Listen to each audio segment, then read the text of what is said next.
નમસ્કાર, આપ જોઈ રહ્યા છો નેશન પ્લસ ન્યૂઝ. હું છું આપની સાથે હેતલ ભગત. પશ્ચિમ રેલવે હેઠળ રાજકોટ ડિવિઝન ભારતીય રેલવે માટે કમાણીની દ્રષ્ટિએ સતત ફાયદાકારક સાબિત થઈ રહ્યું છે. ત્યારે દર વર્ષની જેમ આ વખતે પણ રાજકોટ ડિવિઝને નૂર પરિવહનમાંથી સૌથી વધુ આવક મેળવીને નવો રેકોર્ડ સ્થાપિત કરવામાં આવ્યો છે.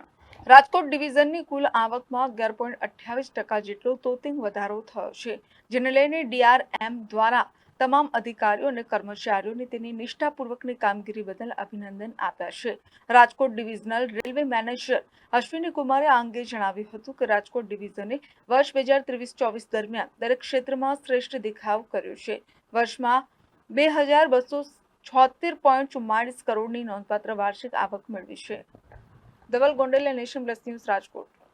સમાચારોના સતત અપડેટ માટે નેશન પ્લસ ન્યૂઝના યુટ્યુબ ચેનલને સબસ્ક્રાઇબ કરો, બેલ આઇકન દબાવો અને ફોલો કરો ઇન્સ્ટાગ્રામ, ફેસબુક અને ટ્વિટર પર.